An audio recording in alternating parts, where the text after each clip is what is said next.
चाहेंगे कि जब पूरे जीनोमिक डीएनए को डीनेचर करके डेंसिटी ग्रेडियंट सेंट्रीफ्यूगेशन किया गया तो उसमें दो बैंड अपीयर हुआ। एक मेन बैंड था जो मोटा था, चौड़ा था एक बैंड, और एक पतला सा डीएनए का बैंड है जिसको सैटेलाइट डीएनए कहा गया। उस सैटेलाइट डीएनए में हेटेरोक्रोमैटिन पाया जाता है। हेटेरोक्रोमैटिन आर दोज डीएनए और those chromatin which do not perform any function, it is just present in your genome, उसका कोई फंक्शन है नहीं, ठीक है। उसके बाद जब उस सैटेलाइट डीएनए को और भी एनालाइज किया गया तो देखा गया उस सैटेलाइट डीएनए में सीक्वेंस का टेंडम रिपीट होता है बैक टू बैक, और उस रिपीट में बड़ा इंटरेस्टिंगली बात देखा गया कि कुछ रिपीट जो है 10 से 20 बार हो रहा है ना। जैसे सपोज कर लो कि इसमें सैटेलाइट डीएनए जो गया ये हाईली रिपीटेटिव सीक्वेंस हो गया। हाईली रिपीटेटिव सीक्वेंस, इस हाईली रिपीटेटिव सीक्वेंस में भी दो तरह का सीक्वेंस आ गया। एक है ना जिसमें कि जो साइज था रिपीटेटिंग यूनिट का, एक हो गया तुम्हारा माइक्रो सैटेलाइट और दूसरा हो गया मिनी सैटेलाइट। तो माइक्रो सैटेलाइट में जो माइक्रो सैटेलाइट डीएनए जो था उसमें रिपीट का जो लेंथ था, रिपीट लेंथ वो था तुम्हारा 2 से 13 न्यूक्लियोटाइड का। 2 से 13 न्यूक्लियोटाइड का सीक्वेंस। एक मिनट,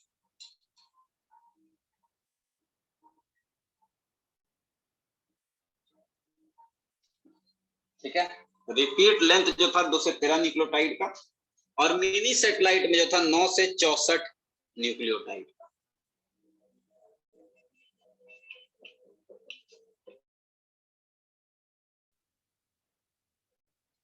क्लियर है? मतलब जो जैसे हम तुम लोग को बताए थे ना कि जो न्यूक्लियोटाइड का लेंथ होता है, तो वो माइक्रो सैटेलाइट में 2 से 13 न्यूक्लियोटाइड का सीक्वेंस बार बार रिपीट होगा, और मिनी सैटेलाइट मतलब वैसा सैटेलाइट डीएनए जिसमें 6 से 64 न्यूक्लियोटाइड का सीक्वेंस बार बार रिपीट होगा। तो सैटेलाइट डीएनए है क्या? What are satellite DNA? Satellite DNA are highly repetitive sequence, they are highly repetitive sequence, वो बहुत ज्यादा रिपीट होता है। तो उसमें भी कुछ ऐसा सीक्वेंस होता है जो जो छोटा होता है और कम बार रिपीट होता है, और कुछ ऐसा सीक्वेंस होता है जो बड़ा होता है और ज्यादा बार रिपीट होता है ना। समझ में आया?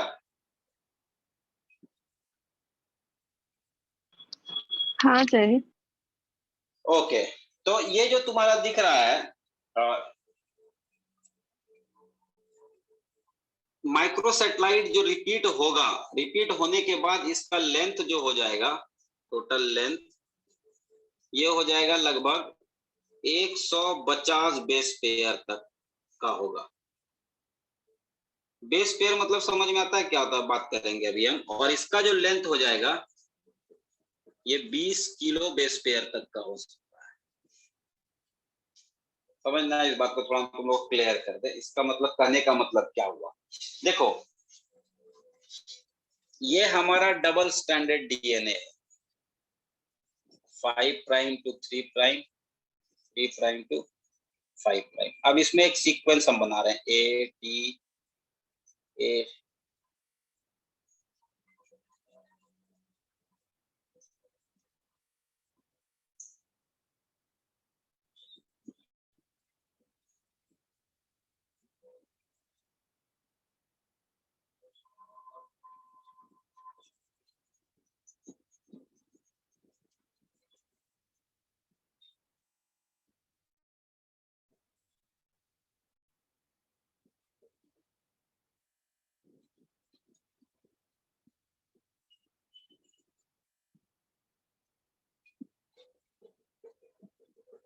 ठीक है, सपोज कर लो वी हैव अ डीएनए। अब इस डीएनए में हम देख रहे हैं कि ये सीक्वेंस बार बार रिपीट हो रहा है, ये सीक्वेंस बार बार रिपीट हो रहा है, ATT। ठीक है ये एक देखो, बेस पेयर का मतलब क्या हुआ, बेस पेयर का मतलब ये हुआ ए और टी पेयर किया हुआ है ना, यहाँ ए और टी पेयर किया हुआ दिख रहा है, तुम लोग को कहां दिखा रहे हैं, ए और टी पेयर किया हुआ है, तो ये एक बेस पेयर हो गया। उसी तरीका से अगर ये समझ में आ गया,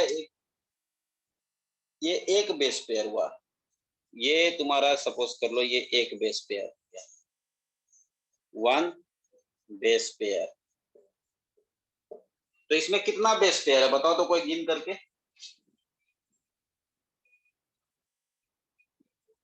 कितना बेस पेयर है इसमें? 15 से 15 बेस पेयर। ठीक है, अब देखो, और इसमें जो रिपीट हो रहा है, कितने न्यूक्लियोटाइड का सीक्वेंस रिपीट हो रहा है? 3 न्यूक्लियोटाइड का सीक्वेंस रिपीट हो रहा है, क्लियर है? और टोटल 15 बेस पेयर का लंबाई है इसका। तो ये कौन से क्लास में आएगा, माइक्रो सैटेलाइट में या मिनी सैटेलाइट में? मिनी सैटेलाइट में आना चाहिए। क्यों आएगा मिनी सैटेलाइट में?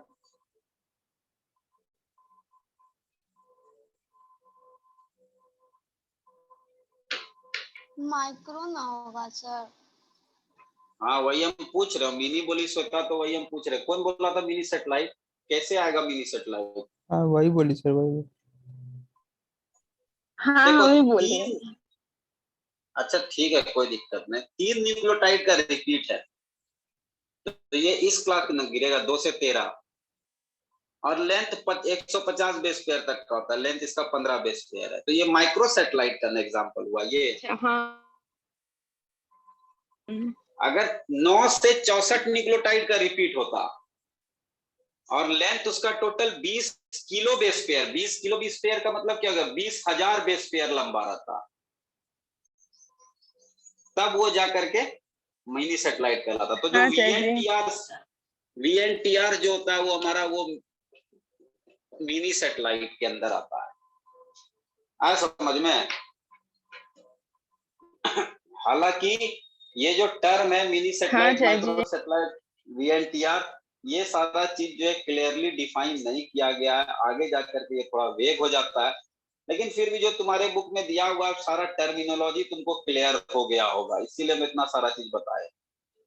सैटेलाइट डीएनए का मतलब क्या हो गया, तो अगर तुमसे पूछेगा what do you mean by satellite DNA, तो तुम बोलना satellite DNA are those DNA which are present in satellite band, है ना, and the satellite band we obtain when we follow density gradient centrifugation after denaturation of genomic DNA।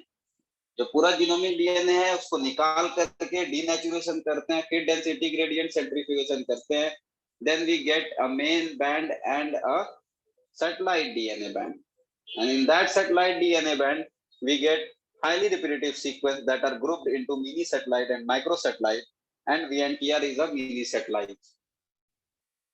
ठीक है,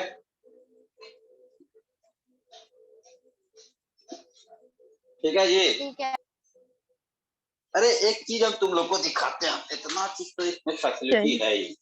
हम screen share करते हैं, ठीक है, और स्क्रीन शेयर करके, अच्छा अभी नहीं थोड़ा बाद में बताएंगे, थोड़ा सा कुछ सुन लो, इतना सारा चीज समझ में आ गया, एक बार बुक में पढ़ लेना, ठीक है, वीएनटीआर के बारे में जितना चीज दिया हुआ है, सैटेलाइट जो लिखा हुआ है एक बार देख लेना, सब चीज अगर समझ में आ जाएगा तो ठीक है ना, तो नेक्स्ट क्लास में फिर हमसे पूछना कि दिक्कत क्या हुआ। ठीक है, आगे हम लोग बढ़ते हैं। अब देखो हम लोग अब एक्चुअली जो बात करने जा रहे हैं, हम लोग बात करने जा रहे हैं डीएनए फिंगरप्रिंटिंग का। What is this DNA fingerprinting?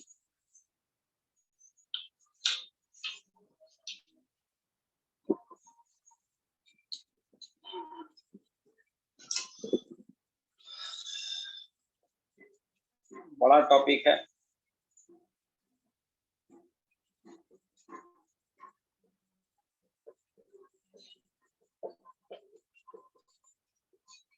या इसको कहीं कहीं डीएनए प्रोफाइलिंग भी कहा जाता है ना। डीएनए फिंगरप्रिंटिंग कहते हैं, लेकिन कहीं कहीं इसको डीएनए प्रोफाइलिंग भी कहा जाता है। ये बेसिकली एक इम्पोर्टेंट और वेरी क्रूशियल टूल है, जिसके मदद से हम लोग दो इंडिविजुअल के बीच में डिफरेंस पता कर सकते हैं, या ये जान सकते हैं कि जो डीएनए सैंपल हमारे पास है वो कौन से इंडिविजुअल का है ना।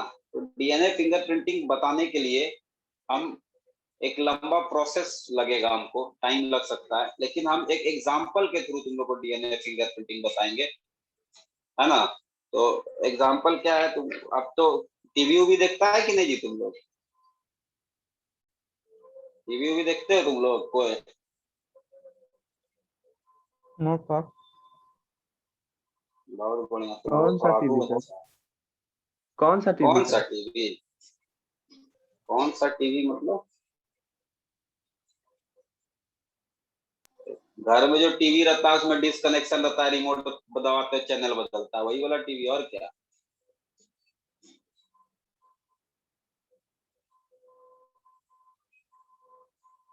मैं देखता है क्या?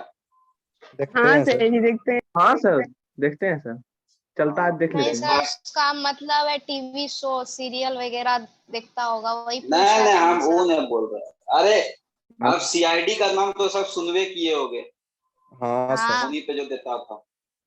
अब सीआईडी में देखते होगे तुम लोग, बच्चा बुतरू में तो बहुत इंटरेस्ट आता होगा कि अरे सीआईडी देखेंगे, सीआईडी देखेंगे, माँ बाप देखने नहीं देता होगा। लेकिन सीआईडी अगर कभी देखे होगे और किसी का अगर इस लोकेशन पे कहीं मर्डर हो गया, सपोज कर लो यहाँ पे एक आदमी का मर्डर हो गया, ये मर गया आदमी, ठीक है। अब मर्डर होने के बाद ये कौन सा सीन हो गया? क्राइम सीन हो गया, है ना। मर्डर होने के बाद क्या करता था सीआईडी में, बताओ तो जरा। सबसे पहला काम, उसका फोटो खींचता था बहुत फोटो, सारा, हाँ फोटो नहीं खींचता सर, था। हाँ, पहले आता था। जिंदा उसको घेरा जिंदा करता था चौक से, उसके बाद पहले फोटो तो खींचता चेक था। करता था कि पहले चेक करता था कि मरा है कि नहीं मरा। हाँ हाँ देखा अच्छा मर गया है, ठीक है। मरने के बाद उसका इतना फोटो खींचता था कि जिंदा में वो फोटो नहीं खिंचाया होगा, ठीक है। हाँ सर। फोटो खींच लिया, उसके बाद क्या करता था? उसके बाद उसको लेके चलता था पोस्टमार्टम रिपोर्ट के लिए। नहीं, नहीं वहां सर, पे पहले तो मिस कर दिया पूछताछ था। करता है ना, पूछताछ करता है पहले। अभी मरा हुआ से करता, पूछताछ कैसे करेगा?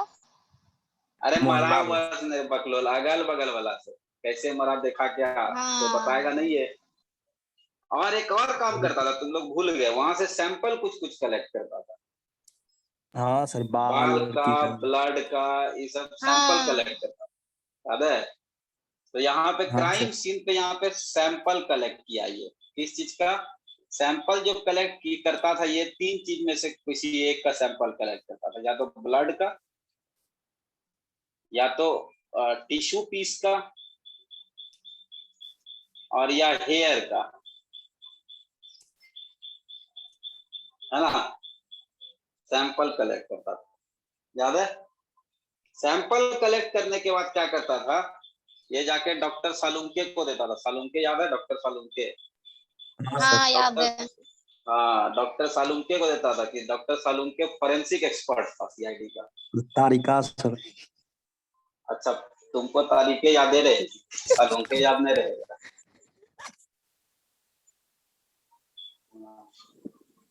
तो ब्लड, टिश्यू और हेयर, ये तीनों में से कोई भी कुछ भी मिल जाए कोई दिक्कत नहीं है, लेकिन है क्या दिक्कत कि अगर ब्लड टिश्यू मिल जाए तो अच्छा है, हेयर के साथ थोड़ा दिक्कत है।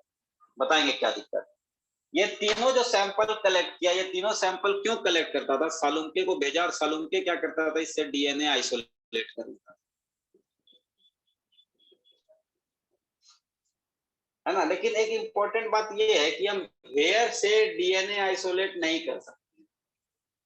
अमन हंसी आ रहा है तुमको बहुत, लेकिन शिवराम हेयर सर। से हम लोग डीएनए, अच्छा कोई बात नहीं, चलो ठीक है, हंसते रहो। तो हेयर का स्ट्रक्चर अगर तुम देखोगे तो हेयर का स्ट्रक्चर ऐसा होता है, और हेयर के लास्ट में इस तरीका से स्ट्रक्चर होता है उसका रूट का, और इस हेयर के रूट के चारों बगल सेल्स पाया जाता है, जिसको हम लोग बोलते हैं हेयर फॉलिकल्स। क्या बोलते हैं? Hair follicles.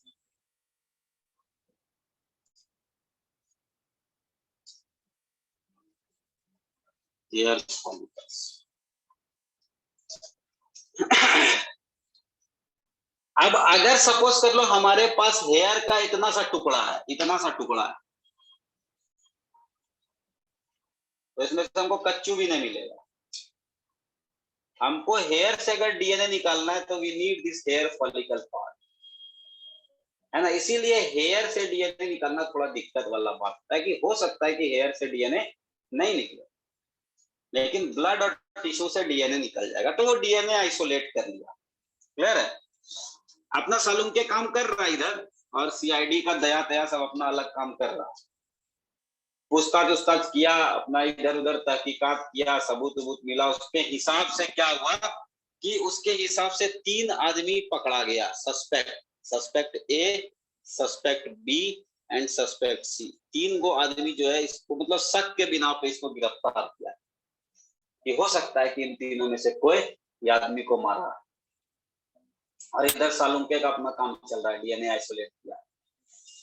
ठीक है, डीएनए आइसोलेट करने के बाद देखो अब सालुंके क्या करेगा। अब सालुंके यहाँ दिमाग लगाएगा, क्योंकि सालुंके बायोटेक्नोलॉजी पढ़ा है, फॉरेंसिक साइंस पढ़ा है, इसीलिए अब सालुंके थोड़ा दिमाग लगाएगा। सालुंके क्या करेगा कि इस डीएनए जो ये आइसोलेट किया है ना, सबसे पहले ये पता करेगा कि ये डीएनए इस मतलब इसका तो नहीं है जो मर गया।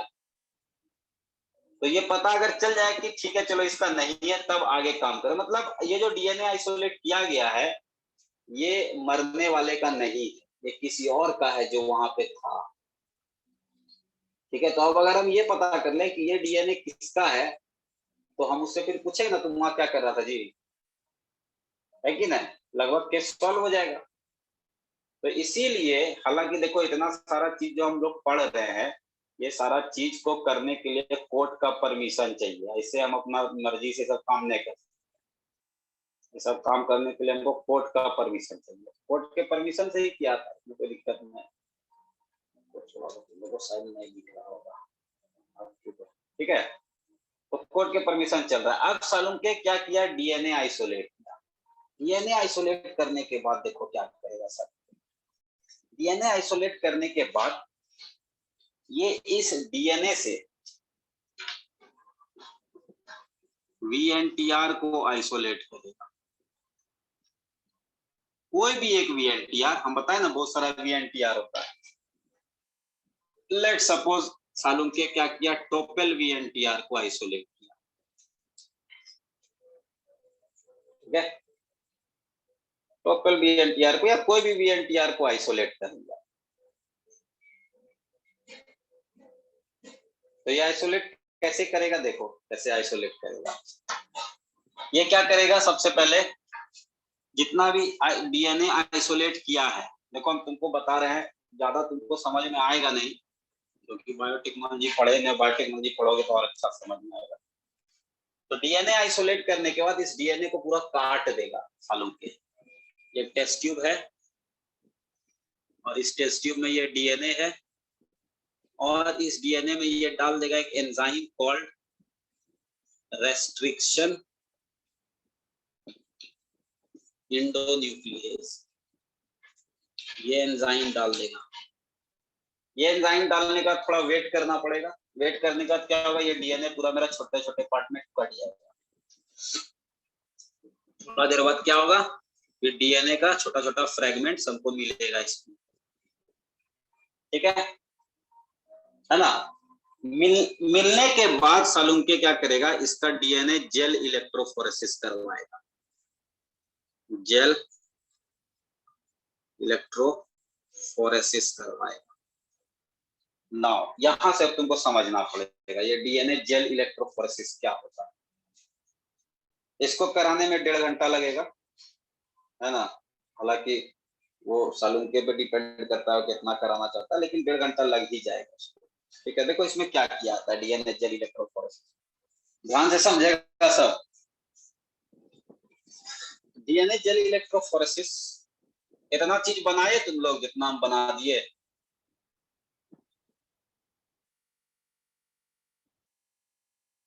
अगर नहीं बनाए तो इसको बना लो, हम इसको मिटाने जा रहे हैं। डीएनए जेल इलेक्ट्रोफोरेसिस बोर्ड चाहिए हमको पूरा।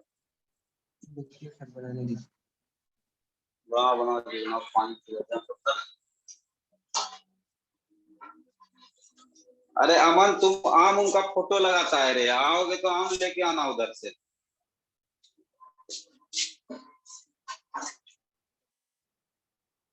बगीचा का जो तुम वीडियो लगाया था, तुम्हारा बगीचा है अमन?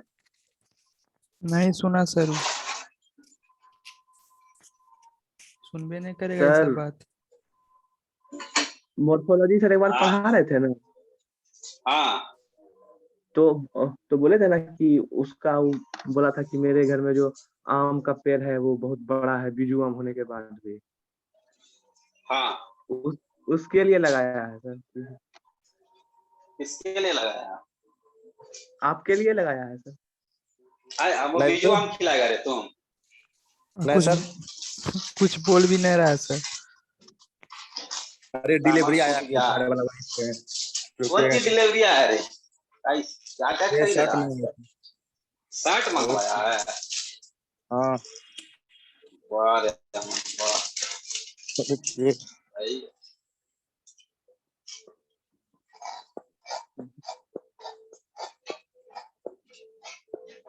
चलो लिखो, जल्दी आगे बढ़ेंगे।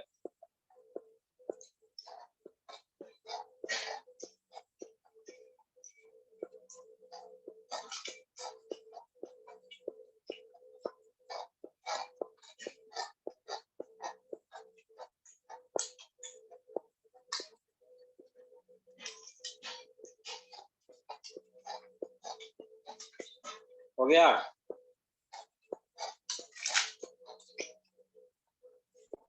हाँ सर। हाँ सर। चलो आगे बढ़ते हैं।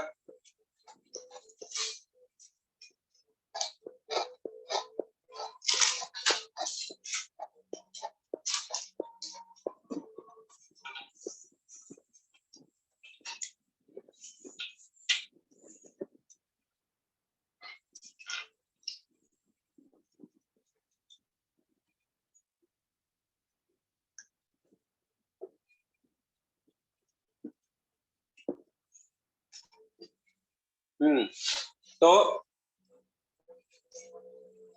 डीएनए जेल इलेक्ट्रोफोरेसिस, देखो ये एक बड़ा अच्छा टेक्निक है।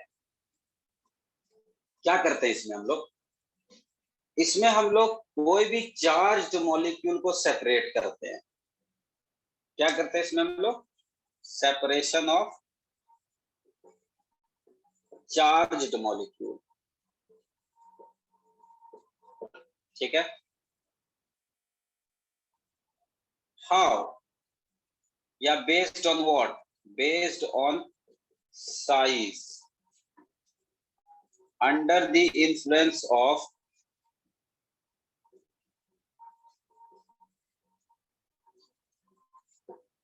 इलेक्ट्रिकल फील्ड या इलेक्ट्रिक फील्ड।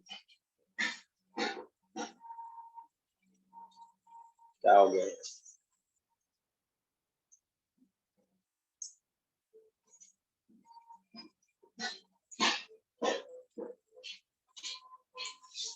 इलेक्ट्रिक फील्ड के इन्फ्लुएंस में, ये तुम्हारा डेफिनेशन हो गया, इसको लिख लो। 3 पॉइंट में हम इसको बनाए हैं।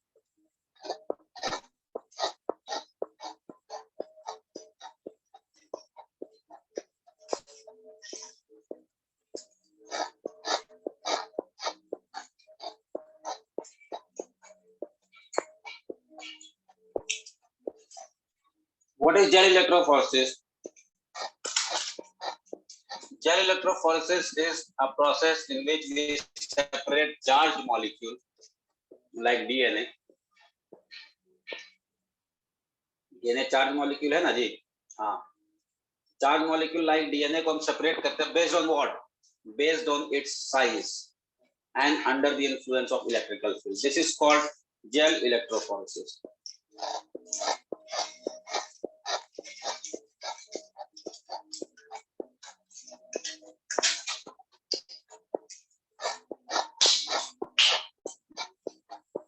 ठीक है? Okay. अब देखो तरीका क्या, कैसे कैसे करते हैं।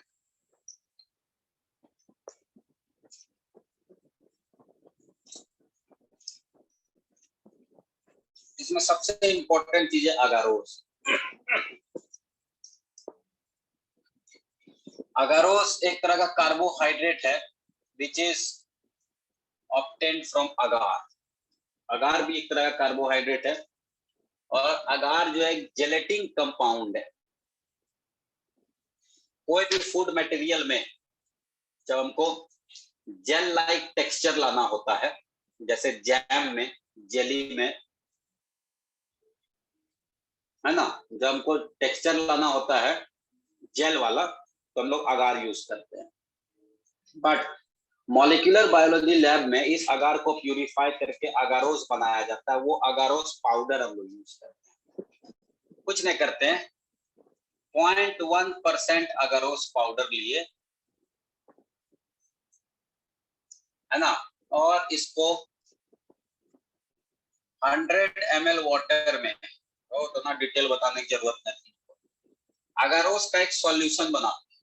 ठीक है, लेट सपोज 1% अगारोस का एक सॉल्यूशन बनाए, उसको पानी में डालेंगे सर, तो क्या हो गया, 1 ग्राम अगारोस 100 ml पानी में, और उसको बॉईल करेंगे। बॉईल करने के बाद हम लोग पढ़ रहे हैं जेल इलेक्ट्रोफोरेसिस। एक इक्विपमेंट आता है, इसका नाम है जेल डॉक। जेल डॉक में एक ट्रे आता है छोटा सा, जितना बड़ा अपना तरत्ती है ना, पाम के साइज का एक ट्रे आता है। ट्रे इसका रेक्टेंगल शेप का, है ना, बहुत है। रुको तुमको एक चीज बताते हैं, समझ में आएगा तुमको। थोड़ा सा समय लग सकता है, माचिस का डिब्बा होगा, समझ में आ जाता है। माचिस से नहीं होगा।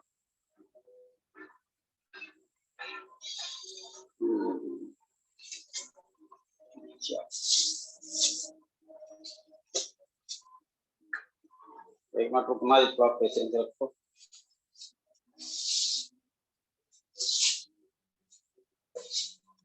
हाँ है माचिस मिला। देखो इसका जो ट्रे होता है जेल डॉक का,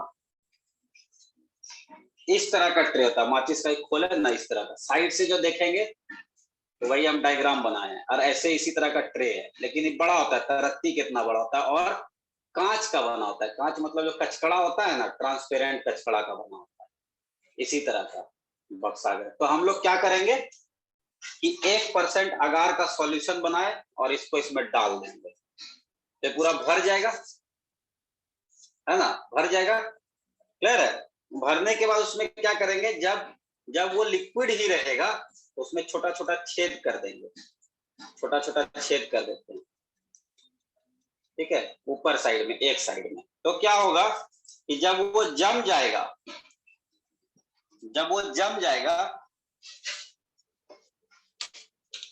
तो तुमको देखने में कैसा लगेगा, ये जेल है और हम लोग इसके ऊपर में छेद कर दिए, 1 2 3 और 4 छोटा छोटा छेद कर दिए। समझ में आया? समझ में आ रहा है ना हम क्या बोल रहे हैं? सर जी, हाँ क्या बोल हाँ, अभी आप क्या बोले कि इसमें वो सॉल्यूशन जो बना उसको डाल देंगे, हाँ, तो वो भरेगा। तो अभी आप क्या बोले कि जब वो लिक्विड रहेगा तभी उसमें होल करेंगे, लिक्विड रहेगा तो कैसे करेंगे होल? बताते हैं कैसे करेंगे। Very good. कंघी देखियो, कंघी, कंघी में से दांत निकला हुआ होता है ना, वैसे इसमें टेफलॉन का कॉम्ब आता है। वो जब हम लोग खरीदेंगे ना बाजार में जेल डॉक, तो जेल डॉक के पास इस तरह से टेफलॉन का कॉम्ब आता है, और कॉम्ब में लास्ट में इस तरीका से थोड़ा सा निकला हुआ होगा। ठीक है। अच्छा तो इसको इसको क्या करते हैं, इसके ऊपर ऐसे करके रख देते हैं, इसके ऊपर ऐसे करके रख देंगे। अच्छा तो टेफ्लॉन कॉम्ब का जो ये टीथ सब है वो डूब जाएगा उसके जेल में इस तरह से, और जब ये सॉलिडिफाई होगा तो वहां पे छेद कर देगा।